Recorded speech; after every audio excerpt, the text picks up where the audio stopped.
एक बड़े शहर के छोटे से कोने में अंशिका नाम की एक लड़की रहती थी।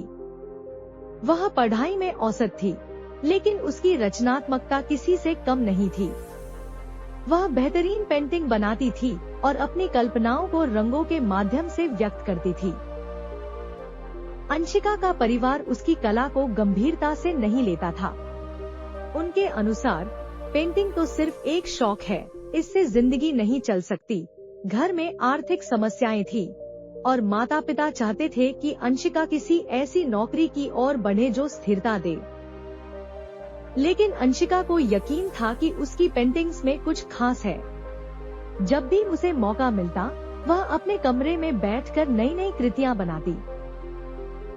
एक दिन स्कूल में कला प्रतियोगिता का आयोजन हुआ।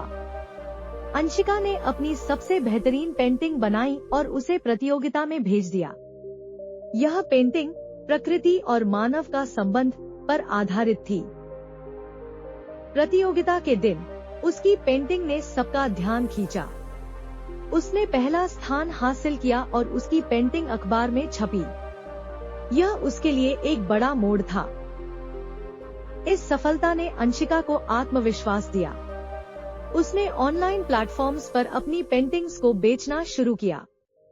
धीरे धीरे उसकी कला को पहचान मिलने लगी और लोग उसकी बनाई हुई पेंटिंग्स खरीदने लगे। हालांकि अंशिका को अभी भी अपने परिवार और समाज से ताने सुनने पड़ते थे। पेंटिंग में कोई करियर नहीं होता, लोग कहते। लेकिन उसने इन बातों को नजरअंदाज कर दिया और अपने काम पर ध्यान केंद्रित किया। एक दिन एक जाने-माने आर्ट गैलरी के मालिक ने उसकी पेंटिंग्स ऑनलाइन देखी और उसे अपनी गैलरी में प्रदर्शनी लगाने का प्रस्ताव दिया। यह अंशिका के लिए एक सपने के सच होने जैसा था।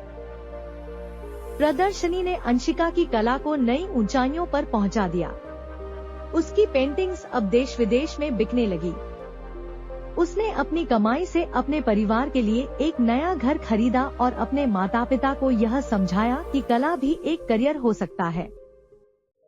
अंशिका ने अपनी सफलता का उपयोग अपने जैसे अन्य रचनात्मक युवाओं को प्रोत्साहित करने के लिए किया। उसने एक आर्ट स्कूल खोला, जहां बच्चों को मुफ्त में कला सिखाई जाती थी। अंशिका की कहानी यह सिखाती है कि हर व्यक्ति के अंदर एक खास हुनर छिपा होता है। अगर हम उसे पहचानें और निखारें, तो वह हमें नई ऊंचाइयों तक ले जा सकता है। आपकी कला, आपका हुनर आपकी पहचान है। समाज जो भी कहे, अगर आप खुद पर विश्वास रखते हैं, तो आप अपनी जिंदगी में रंग भर सकते हैं। धन्यवाद।